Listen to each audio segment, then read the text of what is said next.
Must be Friday. I think it is. Oh, man. Welcome, everybody, to the show. I am Venus Gaming. I'm Asperus. And this is... The Mouth and the Mind. Oh, my God. I made you super loud just there. All right. Well, we're here. I think everything's good now. Welcome, guys. Happy Friday. I know it's been an insane week for me. But I'll start with Asperus. How was your week? It was good and bad, you know. Yeah. Work's going crazy, but you know, there were some good parts there too. But I've had some troubles this week with my PC ordering. Oh yeah. Yeah, so I bought a PC to use as a 2 PC setup when I start doing some PC gaming. Okay. And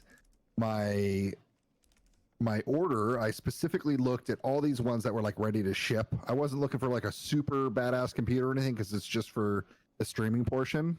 But you know, I was looking at all of the different options and everything, and so I specifically picked one that had an extra PCIe slot compared to what was described down below. Mm-hmm. And when I got it, they had an add-in card that had an NVMe M.2 hard drive in that slot. Oh, nice. So I was like, okay, not a big deal. I'll just remove it. Sure. But let me make sure, you know, Windows isn't installed on that particular drive. So what do? I look, and there it is on that drive. So I can't even remove it. Yeah. So, yeah, I had to return it, and I haven't done that yet. I still have to ship it out. But what a pain in the butt, man. Yeah, I gotta absolutely. go get a whole new PC now. So, yeah. All right. And it works crazy, obviously, with everything going on in the world, I'd imagine. So. Oh my God. Yeah, we're not going to talk about that. This is a C-word free stream. Yes, for sure. Oh man. Yeah, on my end, the same thing, but stream wise, it's been all about Raider.io and WoW. So we broke the 1,000 mark. We did our first 11+ run the other night, so that's pretty awesome. But I think, I don't know, the weeks are the weeks, but we're here for Friday. It's all things Xbox. Asperus, I'm having a hard time wrapping my brain around. We've been doing this show for 10 weeks. I know. I was thinking about that the other day. I'm like, 2.5 months we've been going strong on this, We've been doing this that long. It does not feel like it. It feels like almost last week we were doing our first really crappy ass show. Yep. Piecing stuff together and trying to get, you know, audio to work and whatever else, and fudging the graphics together and whatnot, and trying to slap it on YouTube and whatever. So yeah, it's come a long way. Pretty crazy. And then, so like I said, it's our 10th episode, and we're officially calling this the finale of season 1 for us. It doesn't really mean anything per se. It just, we're making it 10 episode long seasons, I guess. So it makes it sound like we're like official or something. That's right. But really cool is we have a couple new segments we're gonna try out tonight. So we kind of pieced these together midweek, and I think me and Aspers kind of came to an agreement that as much as I like being myself and the agree to disagree and the like your opinion sucks, whatever it was, and then questionable idea or whatever we called it. I don't even remember. It was too long ago. I don't remember what we called it back then. But I didn't feel, and then I brought that to Aspers. We didn't feel like they belonged in the show, I guess. Right? Like the longer we've evolved the show, like they didn't hold weight to everything else that we were doing with by the numbers and did you know and having a top 10 list and show notes around that. Even tips of the week at least like still tied to gaming, not so much the topic. But those two just didn't, or they were really hard to manage for whatever the show topic was. So I'm excited for this first week. This is a kind of a trial run. Next week will be far more cohesive in doing so. But it's called This or That is the topic. And what we're going to do, and like I said, it's a shorter version this week because we're learning it out. But we're going to play a audio clip, and in this case, just this week, Aspers, who's the Xbox player of the two of us, is going to guess, is it one game or another? And I'm going to give him, obviously, the two games, and he's going to listen to the clip, as well as everyone here on Mixer and YouTube and whatnot. And you guys can play at home as well. So see how well you know Xbox games, I guess. So we shall see. So let me turn this on so you'll be able to hear it. Do you want me to turn it on, or do you want to do the normal audio? How we did in prep would be good. Got it. Yeah. Yep. Okay. So this first clip, guys, for everyone listening at home, is this Soul Calibur 2 or is this Panzer Dragon Orta? Okay.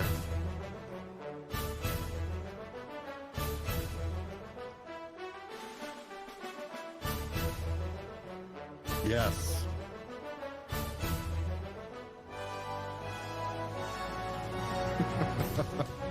Yes, this is. Should I wait? Do we do drum roll? Like, what are we doing here? Well, I think I have that, actually. I could probably do that. Hold on. It's Soul Calibur 2. Hey, it sure is Soul Calibur 2. Nice. Aspers 1 for 1. Okay. All right. Number 2. Wait, well, hold on a second. Did you play either of these games, or it just sounded like a Soul Calibur to you? Yeah, it sounded like Soul. No, I played Soul Calibur 2. I remember grinding. It got hard once you got like 8 wins in a row or 9 wins in a row. Okay. It really started stepping up. It was kind of like the Mortal Kombat thing. Like as you get higher and higher, more difficult. But yeah, I played some Soul Calibur 2 for sure. Okay, got it. Looks like chat here on Mixer knew pretty well too. So that's right. All right. Well, I wonder how everyone else will do when they make sure you put in the comments. I'm curious if anyone actually will own up if they got it right or wrong. But the second one blips for a second, so disregard like the first 2 seconds because I clipped this incorrectly. But is this Red Dead Revolver or is this Red Dead Redemption? Okay.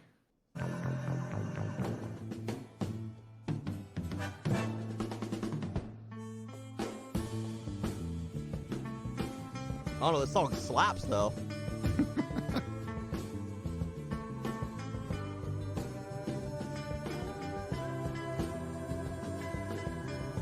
Sounds like a Quentin Tarantino movie. All right.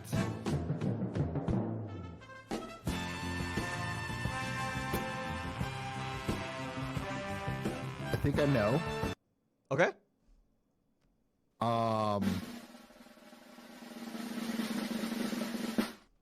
Red Dead Redemption? Wah, wah, wah. Is actually Red Dead Revolver. Oh, man. Yeah, I played Red Dead Redemption, but I didn't hear that one specifically, but it kind of sounded like it was in that genre, so...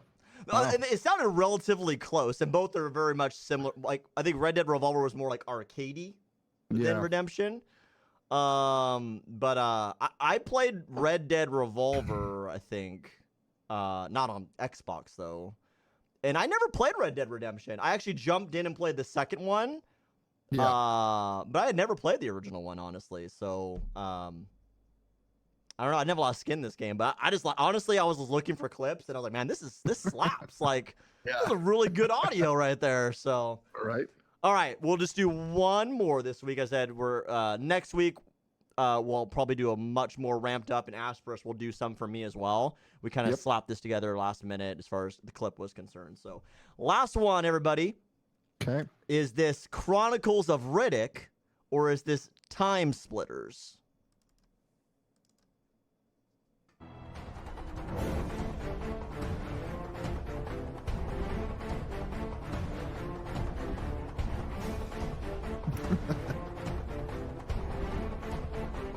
Yeah.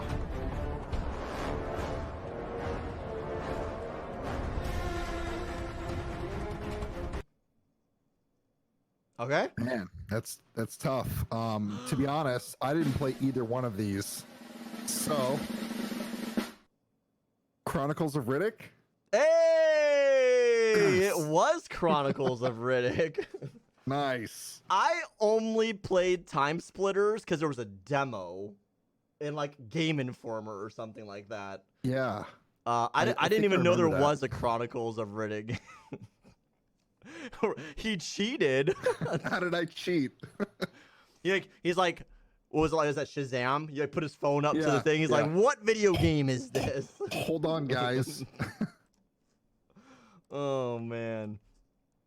Yeah, so like I said, I didn't play either of those ones specifically, except for Time Splitters demo. Time Splitters was a pretty cool game as a demo, and then Chronicles of Riddick, I tend to stay away from video game adaptations of crappy movies. So, or movies in general normally. But I mean, not bad. 2 out of 3. Yeah. I'd say for the delegate of the Xbox, I think that's good. That's a win. So Yeah. I don't know. So anyone watching on Mixer, YouTube, wherever you're listening, let us know how you felt about this or that. I think that's a really fun new segment we're gonna add, and it'll be a little longer, obviously, in the next bit of shows. But let us know what you think. I think it's fun. Like, I know it makes us a little more like campy in sense. We have like sound effects and stuff to go with it, but I think that's a pretty neat little segment. So that has been this or that, and I hope to get some good feedback from you guys, whether it's positive or negative, so we can improve on that segment. Some of you may agree to disagree, but like I said, not conducive, but could be a segment we bring back when we do our our extra hour shows at some point down the road. You know, the non-broadcasted shows. So, all right. With that being said, we'll move right into Did You Know? All things Xbox is the topic this week, guys. So really ranges from all branches of the console. Then there's a little bit that's Microsoft specific, but predominantly console based. So, Asperus, you want to kick this off? Yeah. Let's start off with the name, right? So if we talk about Xbox, how that name came about. So did you know that there were 35 names rejected before they decided on Xbox? Wow, 35. Does that mean like they had a Knights of the Round Table like table? Yeah. And everyone was just like, all right, you pick a name. Now you pick a name. Nope. No, you. They did a bracket of 32, and it was a fight to the death. No, just kidding. So yeah, no, they just went and did a bunch of focus groups and things, but some of the names included Mind, like Microsoft Interactive Network Device, or Face, Full Action Center. Okay, some clever R&R. acronyms. Right. Reality and Revolution, E2, Extreme Experience, Extreme. Nice. Okay. Could have bundled that with Mountain Dew. Right. Yeah. So Optimal Ozone or Optical Odyssey, Okay. MTG, Microsoft Total Gaming, and AIO all in one. So I mean, they're all good like acronyms, but yeah, I'm glad they settled on Xbox. I don't know, like I would be all that exciting to say, oh man, I can't wait to get the new R&R. Like, come on, it's the R&R Series X, man, or R&R Series R. My R&R Series R. Oh yeah. Interesting enough, but you could tell all those names were of people that were just nerds. Like, you know what I mean? Like there was no like marketing background on any of those names that were suggested. Yeah. Hey guys, can we do Optical Odyssey? Yeah, for sure, man. Yeah, the one I'd say if I had to pick one, maybe MTG. You know, might have stuck potentially, I guess. But I think like the MTG would have got him in trouble with, you know, what, Magic the Gathering, right? Yeah. Like we start getting over territorial rights of things. But Yeah. I'm glad they went the route they did for sure. Yep. Did you know that the Xbox was the first video game system that featured an internal hard disk drive? No, I didn't know that. Neither did I. But yeah, that was cool, one of the highlights of the original system that had an internal hard disk drive. It was the first one to do it. Wow. Yeah. Yeah. Wow. That's cool, man. It's hard to think that, you know, before that we were always using our little memory cards Our and stuff. 8 megabyte. Yeah. 8 megabytes. Like that's like 2 of my wiener pics right there. Like. Maybe 3, because it's not a very big picture, but in a comparison for playing a video game, that's crazy. That's nuts. All right, guys. So the Xbox 360 was officially unveiled on TV. Was it now? Specifically on MTV. Okay. May 12th, 2005.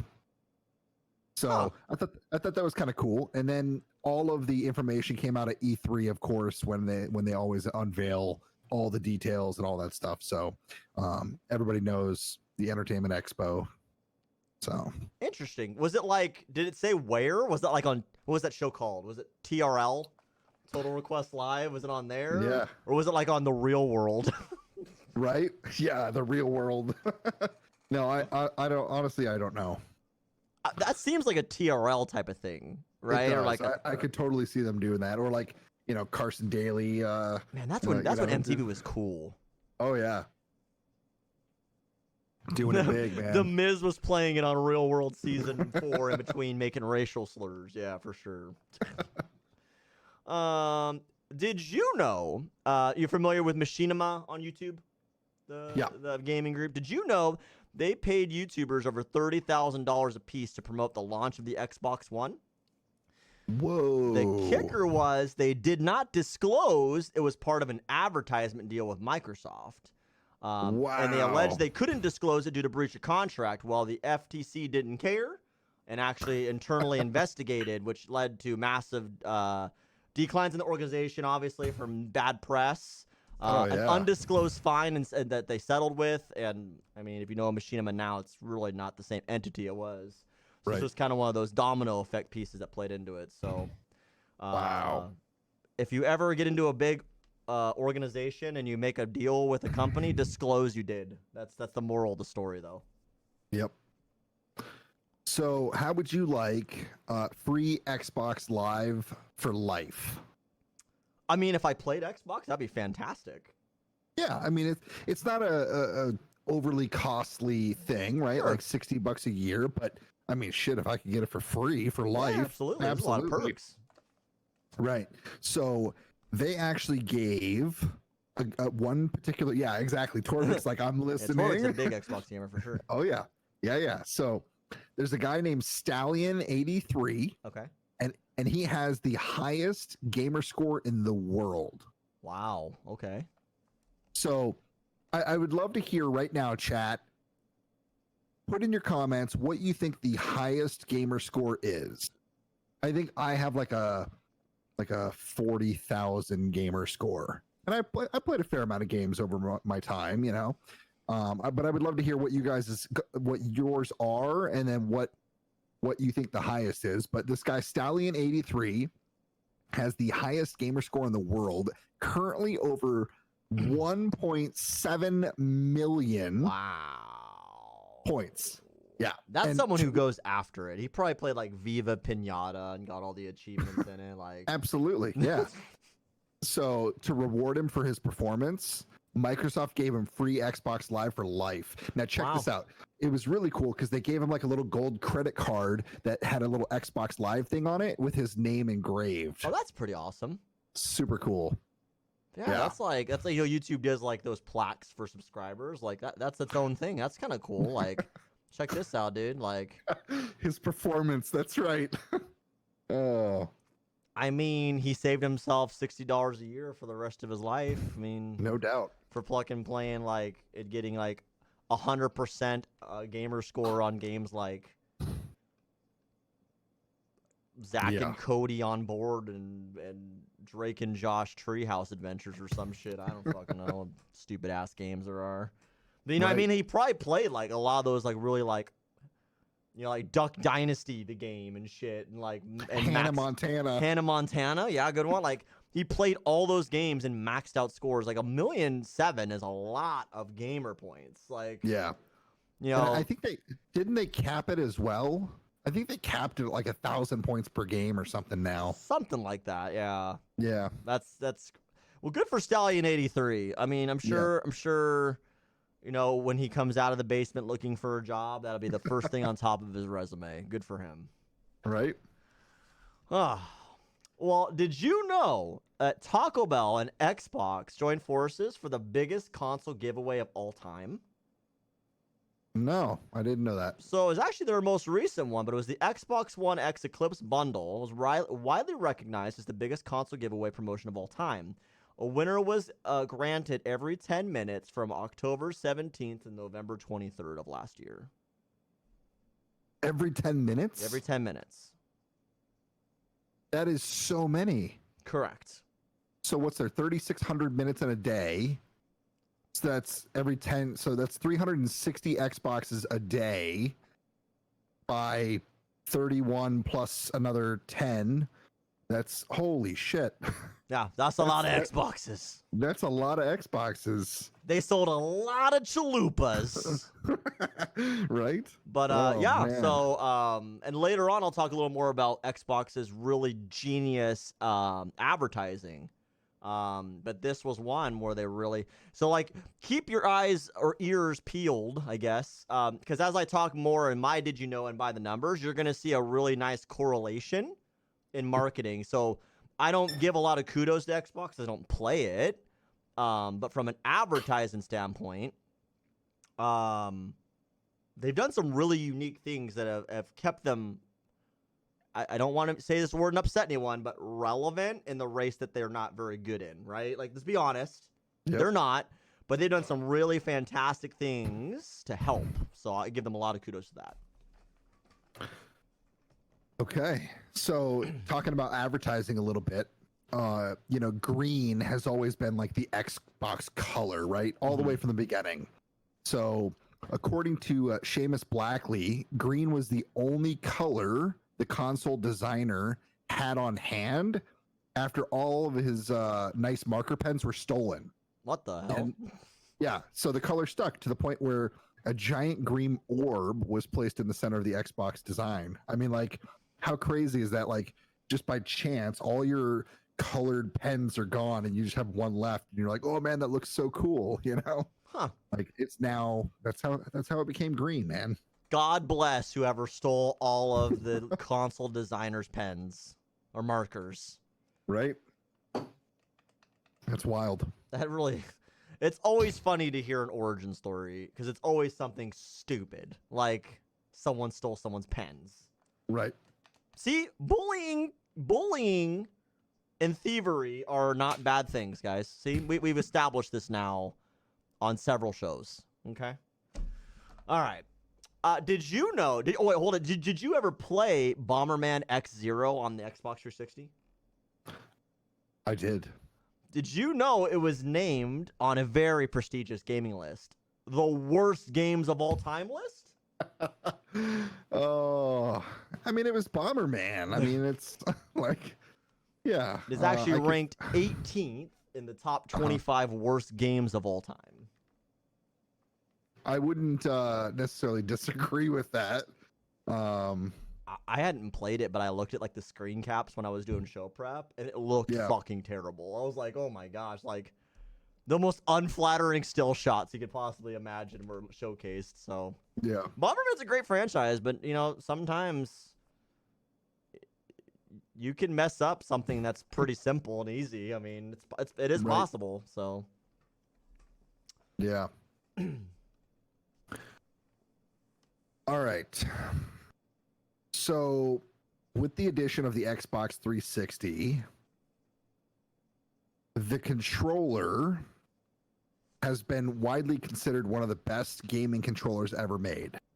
okay, Right. that's true. So, so it's not surprising that Microsoft hasn't changed much, if at all, like much at all, to their controller. But believe it or not, Microsoft invested $100 million in developing the Xbox One controller. Huh. So, I mean, they already had one of the best controllers there was, and now they spent $100 million on the next generation of controller. So they were trying to make the refinements on pretty much every single level. So everything from the analog stick rubber to the sensitivity of the triggers was addressed. Though a considerable portion of that 100 million went to wild concepts that ended up on the cutting room floor. Shocking. Such as a cartridge that could emit smells for Ew. smell-o-vision and a built-in projector. Yeah, that's some severe overthinking for sure. And that, Yeah. I was gonna ask like, so for someone who's played like all those consoles, is the Xbox One controller better than the 360 or the Xbox? Like, in the evolution of them, like, is the one the best one they've had? Because I've never played on an Xbox One. So my personal thought is the Elite controllers are where it's at. Hmm. So I'm a big fan of the brand new one. So they have the Xbox Elite 2 controller, and it's phenomenal. I mean, like the smoothness of the joysticks to all the adjustments you're able to do with it. It's highly customizable. So I'm a big fan of it. Okay. So I'm hearing people say they like the one in the chat. I see one says 360 was better, Yep. and then the one, and then the original. So my experience as far as the Xbox 360, and I thought the 360 controller was fantastic. Yeah. Like in the short time I played on an Xbox 360, that was a great controller.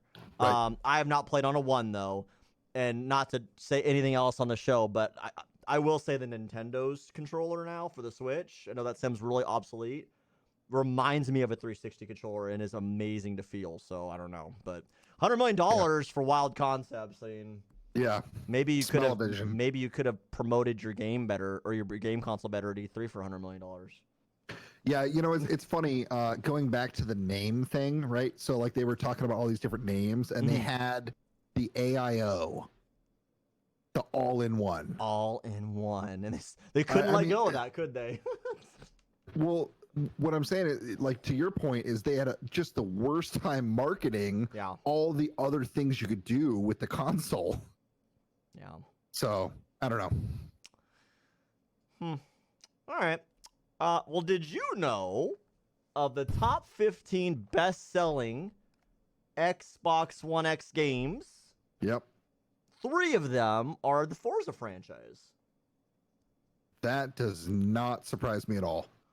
It is an incredibly successful franchise. Yeah, so we've talked over the weeks about Gran Turismo is really the powerhouse of the racing genre, but Forza is carved out its corner of that market, and to have 3 successful games on just one console is pretty impressive. So I thought it was interesting. I thought it was worth sharing. I was like, otherwise on the list it's not like that. So, and to Torvik's point in chat, it says Madden, FIFA, the others. Now there's a couple others, but I mean, Forza is the one that stands out. Honestly, is the best For sure. Yeah. Wow. So here's one that's probably going to shock you guys. Halo was unveiled as a Mac exclusive. Gross. You heard me. Macintosh. Wow. Yeah. It was unveiled as an exclusive for the Mac. The most popular first-person shooter franchise ever. Initially, it was actually unveiled as an exclusive for Microsoft's competitor. But Steve Jobs revealed that Halo was one of the coolest games he had ever seen. And then a year later, Microsoft bought Bungie and swiped Halo for the Microsoft team. And now it's the most leading Xbox exclusive game there is. Wow. I mean, not that Apple needed any more clout than they already have. So I just couldn't imagine that there'd be that many Mac nerds playing Halo. You know what I mean? Like in terms of sheer audience, I don't see that it would have not had nearly the success that it did. So good things happen for a reason, for sure. Yep. You heard me earlier talk about Taco Bell and Xbox and the biggest partnership. Well, so did you know Xbox, or Microsoft in general, has partnered with more companies for promotions than any other gaming outlet ever? Wow. Just to name a few, and I actually could have wrote way more than this. Taco Bell, Burger King, Armor Foods, Totino's, Pepsi, Kellogg, Monster, EA, FIFA, Hasbro, Under Armour, Frito-Lay, and Sega. Just to name a few. That's a lot. That is a lot. And there was a lot more, but I stopped it there just to prove my point. Pretty crazy the level of marketing and promotions that Xbox has ran. Yeah, that's nuts. All right. So, when the Xbox was in the original, the OG Xbox was unveiled in 2001, people not only got to see the new console, but also got to smell what The Rock was cooking. Oh, hell yeah. Wrestler turned actor, right? Dwayne Johnson was officially there when Bill Gates lifted the satin sheet off the console and even gave a bit of commentary on it. Nice. That's awesome. Yeah. Different, trying to tap into that audience, Oh, for sure. Yeah. All right. Did you know that one of the most active forum discussion posts on the internet, so a singular forum post discussion, belongs to Xbox? Really? Yes, there is a forum post that still has 20,000 active members, and their sole purpose is discussing the worst gamer tags on Xbox Live. Oh, I've definitely seen a few in my day. That's great. I need to find this. Did you find the actual link to that? I did. I can actually send it to you. Yeah, I would love to see that. That's great, man. Oh. So, did you know that you can customize your avatar on Xbox? I think you probably did know that. Yeah. But, like it's like a little, kind of like a Wii figurine, but the Microsoft version-ish, right? So they actually started introducing like little things you could buy, different outfits, different accessories you could have, and all that stuff. So today on this one, right now, we're going to discuss the most purchased items. Okay. So the best-selling Xbox avatar items are the Halo 4 Ghost vehicle. So you actually get to ride around on the little purple ghost, right? Oh, that's neat. And then the Modern Warfare 2 night vision goggles. Okay. Or your favorite, the Master Chief Spartan armor. Sounds like it's super cliche. You know what I mean? I know. I wouldn't want any of those. And yet, is there a requirement for having those items having XX start and end your name? Or 420 Blaze It have to be in your name? I think that is a requirement. Yes. Okay, that makes sense. And because so many people have it, that would make sense why they're the best-selling Xbox avatars. Yeah, and to keep the name, you have to teabag 10 enemies a week. Got it. Okay. Yeah. Makes sense. Yep. How much are things like that? I don't know. Anyone in the chat or that's listening, provide some insight in the comments and whatnot. Like, how much does it cost to buy Xbox avatar items? Is it like the same as like buying a skin on Fortnite, like $5-10 or whatever? Like, Yeah. I would just be I'd be curious. Yeah, I would imagine. I don't That's care. about the I'm price. just curious. Right. Did you know that the Kinect sold 8 million units in its first 60 days of availability? Wow. And that Wow. is the highest selling consumer electronic ever in a 2-month period. Wow. I thought that was actually quite impressive. But that That verbiage is. is, I don't know what falls under a consumer electronic, but the Kinect does, and it holds that record still. That's cool, man. Yeah. All right. So, you ever been pissed off because you really want to play your video game and somebody's just hogging the TV? Sure. Yeah. All the time, right. back in the day. All the time. So, one of the really cool features of the Xbox is you can stream play it on any PC or laptop on the same Wi-Fi. Huh. So, if someone's hogging the TV and won't let you play, you can just stream it to any PC or laptop and immerse yourself in whatever game you were trying to play. Nice. Yep. Grab your controller, any other computer, good to go. Modern problems require modern solutions. That's right. Nice work. So I dug a little bit, and like I said, I have no skin in this game. For any of the Xbox players, maybe they already know this, but did you know that the Xbox One has co-pilot mode? So it's widely known you can link up to 8 wireless controllers, but did you know you can program 2 controller inputs together so that 2 players can simultaneously control 1 controller at a time? What? Yeah, so like if I wanted to control like the D-pad and the sticks and I wanted someone else to control the buttons, like we can put 1 controller together and function that way. It's called Wow. co-pilot mode. That's crazy. Yeah, interesting. I just found the next drinking game. Like, okay. So here's one. Did you know that if you sign up for the Xbox Insider app, you actually get new games and features before everyone else? Oh, nice. I mean, it's pretty common. I think probably a lot of people know that, but you actually go on your Xbox, download the actual game from the store, and then sign up through there. Okay. And they'll actually roll out all new features and all new games before anyone else gets the opportunity to see them. Usually by at least a month. Wow, that's and pretty then, awesome. And then depending on your level of feedback, you can actually get to the next level where they start alpha testing with you. Not even beta testing, like straight up alpha testing. So pretty cool. Very cool. Yeah. Did you know that you could play Flash games on the Xbox One X? No. Apparently you can, and I don't really have the details, but it did tell me I can do that right under the co-pilot part of the story. So That's cool. I almost want to get an Xbox now so I can play Flash games. It's the first thing that interests me that's on an Xbox. Anyways, moving on.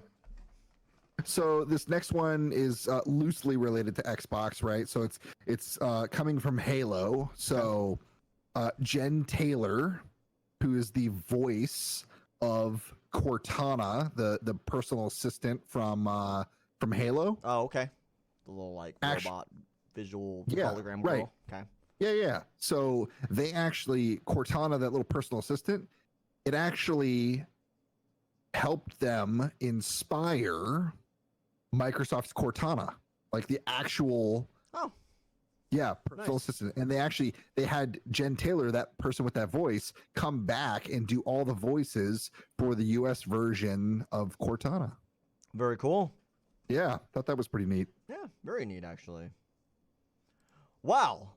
That was a really thorough, full did you know, honestly, for us. So a lot of good information. My only struggle during prep was if I wasn't specific, I only got Xbox One X information. 100%. Like it was such a pain in the ass retyping over and over again. So we slide from did you know, and then we focus a little more on by the numbers.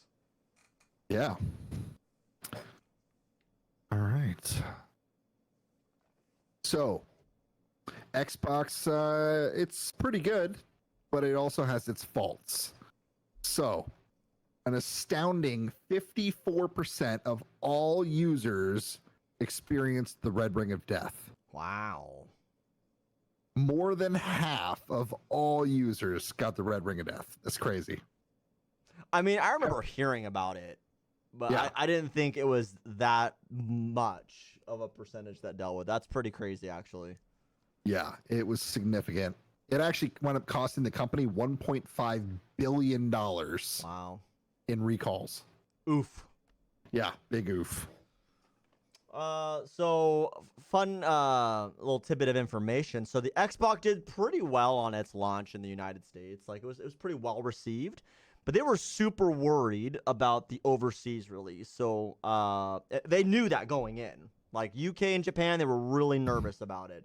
Rightfully so. They only sold a combined 123,000 units in the first week of release in UK and Japan combined. Oh, that's terrible. Yeah. So they actually re-went to the drawing board on marketing and whatnot, and made some big decisions to change, and it was uncharted water for them. So they didn't know how well they would do, but pretty dismal, honestly, Yeah, no in doubt. two very important markets. So Wow. Well, if we talk about the peak sales here, worldwide, mainly here, but worldwide, the peak of Xbox sales for the 360, which came out in 2005, was was 6 years later in 2011. Wow. So the highest year of sales was 6 years after its launch, with 13.81 million units sold. Wow. Very impressive. Yeah. And the Xbox One sold their most in 2015, 2 years after its launch, with 8.63 million. So I wonder. So Xbox does a really good job at price reductions and bundling and whatnot else. Like, I wonder what happens. Like, it's nerd numbers that don't really matter, but unless you work for Xbox, but like, what changes? Like, what's the depreciation on hardware and configuring and putting together that you can do those kind of price reductions? Because I remember, like, this last Christmas season, like, I have no need for an Xbox, but that shit was dirt ass cheap. It was like $110 with like 2 games. I'm like, I guess fucking have it to have it, I guess. Like, you know what I mean? So like, I just wonder, like, in its life cycle, like, what gets you to a point? Because I think this is a common thing. You know, like, the peak is always years later because of those really strategic bundles and reductions that they do. It's something they've done. They're really good at. I just wonder what the inside numbers look like from, like, configuration and whatnot. But yeah. All right. Yeah, I mean, sorry. Let's 2 more seconds on that. You know, that makes a really good point. You got to think, like, most of these manufacturers are losing money on the console itself, right? They spend so much on the GPUs and the new CPUs in these systems that they wind up taking a loss. And you know, so that's a great question, and wondering what it looks like. Are they still losing money on that $110 deal with 2 games? You know? Exactly. Yeah. And like, you're just really gambling that people are going to get, like, how much money do you make up on the back end? Like, what's Xbox Live contribute? What's digital downloads? What's buying stupid avatars of Halo? You know what I mean?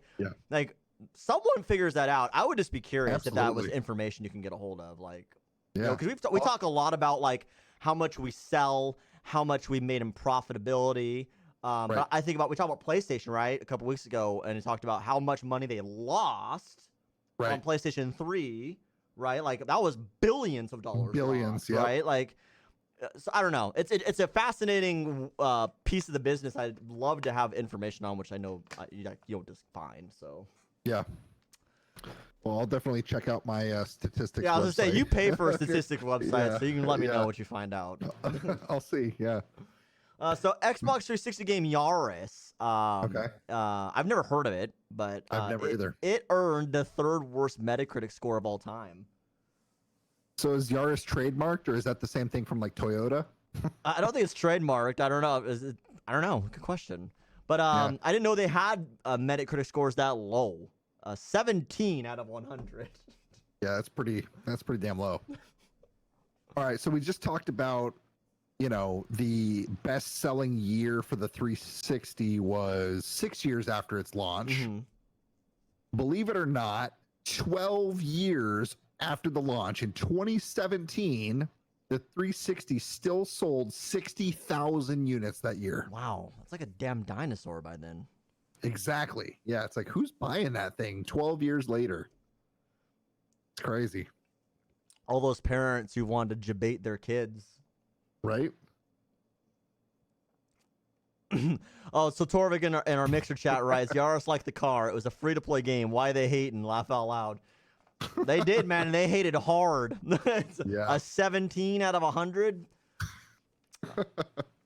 Aspers, what's the most you'd pay for a video game? Like, or let's own up. Like, what's the most you've paid, like, on a collector's edition or something like that? Like, what's the most you paid for a game ever? $199. $199? Yep. What was the game? I believe it was the Black Ops, or it was a Call of Duty game, and it came with oh man, I don't even remember now, but it came with like all kinds of extra stuff. I got Sure. skins in the game. It came with a physical like item, like a Black Hawk or something like that. And yeah, most of those bundles are pretty expensive. Yeah. I see someone Torvik puts $500 for the Gears Xbox console. So those make sense, right? Those special bundles, or whatever else. Could you fathom paying $3,000 for a video game? Well, it depends. What do you get out of that deal? So the limited edition copy of Dead Space 3 for the Xbox 360 was sold to someone from Israel for $3,000. It's the Ultra Edition, and there's only 1,000 copies in existence. So the list of things it came with was like 800-page art book, 100-page, like a 10 disc audio cinematography soundtrack, like different art prints and blah blah blah, like a lot of like behind the scenes extras, but it had nothing of physical value. Like there wasn't like a helmet or oh, that's terrible. Yeah, I mean, like it was just for like the art and literature of the game and everything. But yeah, sold for $3,000 at an auction. There's only 1,000 in existence. That's crazy. Yeah, I would not pay $3,000 for that. Yeah. All right, guys. Xbox has reached its peak of Xbox Live players. Nice. And that was actually really recent, in the fourth quarter of 2019. So we talked about Steam, and last week? Yeah. Mm-hmm. And I believe it had 80 million active users. Mm-hmm. Well, Xbox Live has 65 million active users. Wow. I thought that was pretty damn good, man. Very impressive. Yeah. Because you're paying for that. Right. $60 a year. Steam, you're not. Like, you just have it. So right. That is pretty impressive. And this goes to show you what Xbox Live's built themselves off of in terms of being worth the money. Yes. Yep. I'd just be curious, like, did something unique happen in fourth quarter for them to reach that number? Like, was there a reduction or? No, just looking at the numbers, it was a slow and steady gain. Nice. So good for them. Yeah. Well, one thing I'll tell you that does help that actually, and I did not plan this. I just happened to post my things in the order I posted them. Yep. The Xbox this last holiday season did a $349 bundle promotion. Okay. So from late October till January, which is roughly the fourth quarter, right? Yep. It saw a tripling in the console sales. Whoa. Tripling. Wow, dude, that's crazy. So definitely would help usher that active user base, but nice. Wow. So talking about Xbox Live Gold, you actually get to download free games each month. Mm-hmm. So in 2016, if you were to download every game that they had available for you, it would have been worth $960 if you were to have paid for those games. Nice. In 2017, that was worth $1,028. And then lastly, in 2018, as far as my data went, you got $850 worth of free games. Like, that's not bad if you consider you pay $60 a year for that. Yeah, So it's about you would- $3,000 in games for $180. $180. Yeah, it's great. So Very like, impressive. yeah. So do Yeah, you so keep that's- them like forever, or do you have to have Yep. that Xbox Live active the No. whole time? As long as you download them while you had Xbox Live, you have them. To my knowledge, yeah. Okay. Nice. Yep. Yeah, I mean, I don't know where you're gonna get a conversion rate like that anywhere else. That's pretty impressive. Yeah. All right. Talk about Halo 3 for a second here. So they spent $40 million on ad campaigns. So after the success of Halo Combat Evolved and Halo 2, they really went hard on ad campaigns. The ad campaign included a trip to Wall Street, where Master Chief rang the opening bell at the stock market. Wow. Led to their lifetime partnership with PepsiCo and Burger King, Wow. and led the charge for 10,000 global launch parties for the game. Whoa, that's kind of cool. Yeah, so I'd say money well spent for $40 million. Yeah. That's pretty cool. So, talking about them spending 40 million on an ad campaign, the Halo franchise grossed 4.6 billion by October 5th of 2015, Wow. with 25% of that coming from non-game related merchandise. Now, strictly with the games, to date, they've sold 70 million copies Yeah. and $3.4 billion in sales just from games. Very nice. Yeah. I got take a minute to ask, what the what's 25% of non-gaming Halo merchandise? Yeah, I don't know. Okay, like I have kids, so I know Legos exist, or like Mega Bloks said Halo Mega Bloks, maybe Yeah. action figures. Okay, maybe. Do they have like clothes? I don't know. They must have clothes, yeah. Oh, little like stuffed pillows in Like the shape little of Master plushies? Chief and stuff. Yeah. Oh, and they have Nerf guns, right? Like the Nerf guns, do, like the that's right. Needler and stuff The like dealer, yep. Yeah. that. That's a lot. I mean, I don't know. Like, even if I was a fanboy, I couldn't envision wanting to have a lot of like non-gaming Halo stuff. I don't find it to be an entirely interesting franchise in that angle. You know what I mean? Like, I mean, hear me out. Like, if like one of my favorite franchises is Zelda. Mhm. Like, I would hella love like a Master Swords replica, or a Link Right. and Ganondorf fight sequence thing. Yeah. I don't know that I want like a Master Chief on a warthog. You know what I mean? Like, I don't know. It just doesn't seem quite as gripping. That's Well, all I'm trying to say. So The one thing we didn't talk about was the ghost package for Honda S2000s. It turned it into the shape of a ghost. Huh. No, I'm totally messing with you right now. Oh, I was gonna say, well, I mean, Yeah, no, I have no idea. It's crazy. 25% of that. I mean, you're talking like 1.15 billion on non-gaming related stuff. So yeah. Oh, you know what else though? Actually, non-gaming related would be the movies, right? Didn't they make movies? oh, that's right, dude. So they might have made a lot of money Yeah. off selling like Yeah. the miniseries and whatnot. For sure. Yeah, all the TV shows and stuff. Yeah. All right, fair enough. Yeah. All right, so you mentioned Halo's success in terms of 70 million copies. Yep. That places Halo only 27th on total franchises. Wow, dude, that's terrible. But I will give them this. They did that in 12 less years than the average of the 26 game franchises better than them. Wow. So a little Yeah. behind, but a lot less years to help usher that number up. So Yeah. still very, very impressive. Yeah. Torvik says that he had a Master Chief helmet that only housed games, and he said GameStop lied to him, telling him he could wear the helmet. That sucks. That does suck. 2 live action movies that Halo had. Okay.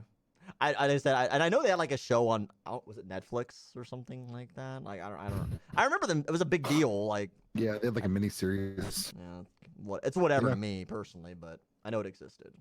Well, that was By the Numbers. So, I mean, a lot of good information between By the Numbers and Did You Know, for sure, in the Xbox universe. is we will now set ourselves into. I wish that Xbox would, which I hope this topic like lasts through once we're done with consoles and stuff. Yeah. Like, I know it'll be all harder down the road in certain topics, but it's still kind of fun to think about, like, if we, like, isolate a segment, like, what we would like to see differently. But anyways. Yeah. So, I mean, there's a lot of things I wish Xbox did. Probably the one that I want the most is for them to figure out a way to make communication easier. Okay. So, when I say that, it's just such a struggle when your teammates don't have a mic. So like sending like a message through the Xbox is just awful. I mean, you spend like 5 minutes typing in the absolute minimum and abbreviate everything you can, And then it's like irrelevant to the time. Yeah, exactly. It's terrible. And I remember back in the day, we had those little like snap-in pieces on the bottom of the controller. It had like a little keyboard. On yeah, it. Like a little BlackBerry dude. keypad. Exactly. Like they need to bring that back or figure out some way to like streamline that process. Or like, what about like, think about what's that software like Dragon, where like you can talk and it types? Yeah, like, yeah. Could they integrate something like that, right? Yeah, for sure. I was thinking voice recognition or something, or voice texting or something. But long story short, they need to figure it out. They need to get off their ass and get on the communication there. Gotcha. I will mention that Torvik puts in Mixer chat. He says, "I wish that Xbox was more consistent with who they ban or time out." I'd probably say that's like a big one for any major platform ever. Like rules are so gray area. So good luck though. Yeah. For me, so I'm not an Xbox guy, right? Like I don't really shit on Xbox. I poke fun, but I don't shit on what they've done. They've done a lot of good things for gaming, and competition's healthy, whatever else. What I would wish for their success, I wish that Xbox would learn from their mistakes. For sure. So, like specifically, so I'll jump ahead then go backwards. So they look really promising. They're bringing, they have better specs on paper than the PS5 currently. But my big issue is this company has historically been the Ubisoft of consoles. Like they're off to a good start in this next wave of the console war. But my big thing is they're delivering their message. So we made the joke, and I think it comes up a little later in the show. We talk about, you talk about all-in-one was the name for the console. Yep. You know, but the E3 tagline was the greatest entertainment machine. Like, focus on what matters, what your people really wanted. No one gives a shit that they can check fantasy football, on their console. Like, focus on what you were designed to do, and you have all the capability to do so, but you've not learned from your mistakes at all. Like, you've peaked and valleyed far too much, and you're way better than you're being, in my opinion. You would if you just stuck to your guns and listen to your fans, you'd be in so much better shape. So like Asper's is an Xbox person. He's talking about communication. You should probably listen to your fans, because it's probably not just Asper's who's saying that. Torvik says something about, timeouts and bans. You should probably listen to that person. I know plenty of Xbox players who are like, fuck, can we just have some exclusive fucking titles that aren't Gears of War and Halo? You know what I mean? Like, yeah. Give them that. You know what I mean? Like, just give the people what they want. Like what Batista says, right? Give me what I want.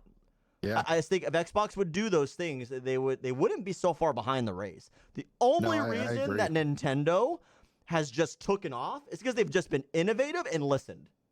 Yeah. That's all they've done. I think listening is where it's at, you know. Everything is all about the customer experience, and if you don't give them what they want, they're going to go to somebody else who does. Yeah. So that is my big I wish. And I'll be really honest, if they would just learn from those mistakes, I would probably purchase one, hardly use it like my other consoles, but I would have it and support it because I knew there was something I can get out of it. So, that's what I wish Xbox would do. Yeah, that's great, man. All right. Really solid point. Let's talk a little bit about growing up Xbox, which is another segment I really like. Yeah. So I had an amazing time on the original Xbox playing like GTA Vice City, Need for Speed Underground, or like Tom Clancy's Splinter Cell, but really like some of my favorite memories growing up Xbox were played on the 360. So I joined the army in 2005, and later that year and early in 2006, I was in X-ray school, and we had probably 40 or 50 people in my class, and we all had to stay in the barracks. It's like a big apartment complex. Mm-hmm. And we had a day room. So it was this common room that had a giant TV and a ton of couches and chairs and all that stuff. That's and cool. yeah, so we actually wind up hooking up the 360 and just going to town and having like huge LAN parties and stuff. Oh, absolutely. Awesome. Yeah, I mean, just an amazing time. And we'd have like 30 of us in the room, and we'd take turns playing like Halo 2 on 2 consoles connected by LAN, and then you got to keep playing until you died. It was like the ultimate tournament.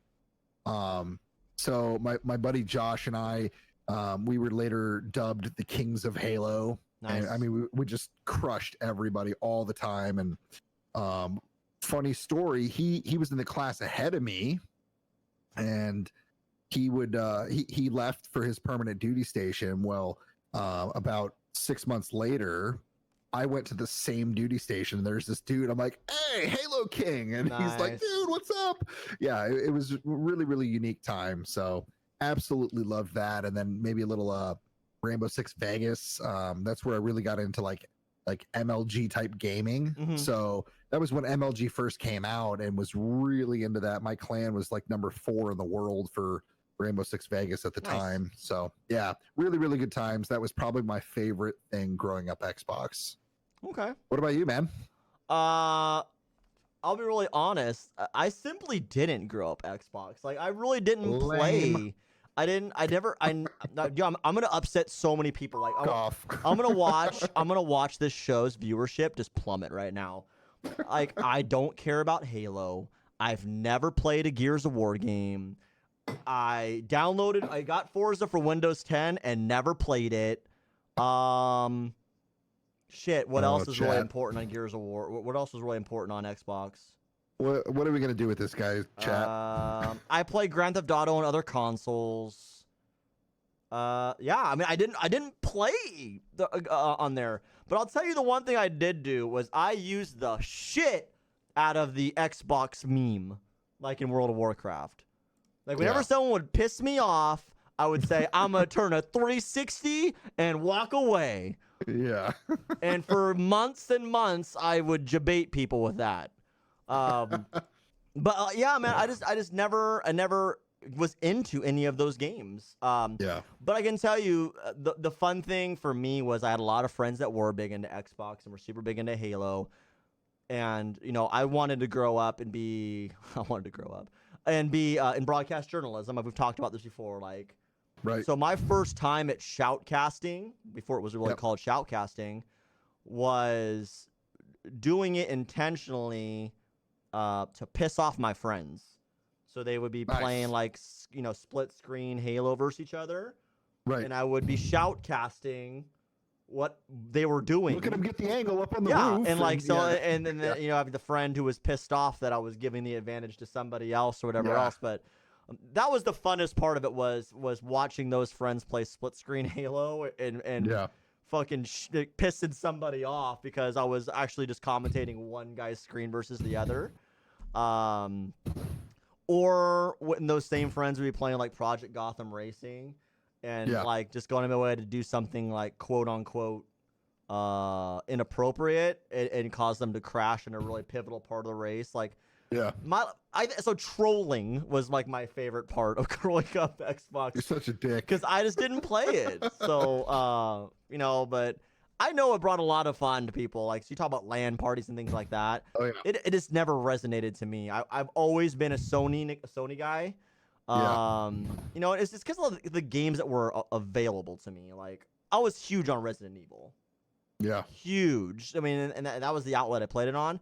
And then I just followed suit with, any of the games I played where it was, sports or racing, Gran Turismo we talked about, right? So I just never had that angle to play it, but yeah, maybe the fridge that comes out next year I'll get. I don't know. We'll see. So, Cool, man. But now I'm gonna do a 360 and walk away from this segment. It's always funny that is still to this day such a whoosh moment. Like that's a 15-year-old meme. Yeah. And people still are like, you can't do a 360 and walk away. You're facing the same direction. Like, that's the joke, idiot. Like, Yeah. People still fall for it. It's amazing to me. All right, so from Growing Up Xbox, voted the #1 segment on Mouth in the Mind by you, the viewers. We go into word association. Yes. Honestly, I really do look forward to word association every week now. Like, Absolutely. Not gonna lie, I'm really excited about the clips moving forward. Mm-hmm. And the last new segment we add later on the list, if you guys can see it already, I'm real excited about that one moving forward as well. But word association is just really fun. So let's get to it. Should be really good since I fucking hate Xbox apparently. So. All right, well let's start it off with one of the true Xbox games. Let's talk Halo. So 2 words come to mind. So the real one is trolling. Okay. Because I would just troll my friends who are playing this game. But the other one that actually kicks in if I'm not thinking personally is Ninja. You know, like really, I would have never known who he was if it wasn't for Halo. Like that was his start. So like, and as a live streamer, like love or hate what he's done and where he's gone with his time on Twitch or on Mixer now, like his skill base on Halo made him the player he was. Yeah, and developed the person that he is. So those would be the 2 that come up next to my mind. Yeah. What about you? Probably.